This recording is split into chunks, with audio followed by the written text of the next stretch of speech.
Netzel ay kilala sa kanyang mga araw-araw na live stream mula sa mga sementeryo sa paligid ng Fort Worth, Texas, kung saan gumagamit siya ng Spirit Box app upang subukang makipag-ugnayan sa mga kaluluwa. Sa totoo lang, marami ang hindi gaanong naniniwala sa mga ganitong ghost apps, pero isang gabi ng kanyang live stream, may nahagip ang kanyang camera ng kakaiba, isang bagay na hindi madaling ipaliwanag o basta-basta baliwalain lamang. Pagmasdan ninyong mabuti. Hi, Jonathan. Hi, buddy.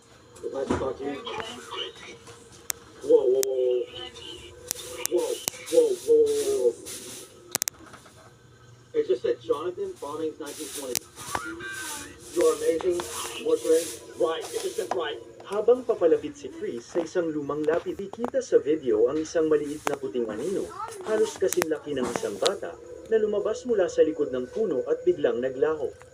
Hindi ito napansin ni Chris ng mga oras na yun, ngunit nang mapansin ito ng kanyang mga manonood ng live, agad niyang ni-replay ang footage, at ang kanyang reaksyon ay purong pagkagulat at pagkabigla sa kanyang napanood. What the hell did I say? ปกติไม่มีใครรู้ไปกับไปหลังไม่สนิทนะ Ano mag-EA? Ang video namang ito ay nagmula kay Elos. EA man to? Ayon kay Elos, nagpunta siya sa pundod ng kanyang ama upang subukang makipag-ugnayan sa kanyang espiritu. Subalit habang ginagawa niya ito, tila ba sa halip na espiritu ng kanyang ama ang kanyang natawagan, ay ibang lumapit sa kanya, isang presensyang sumunod sa kanya.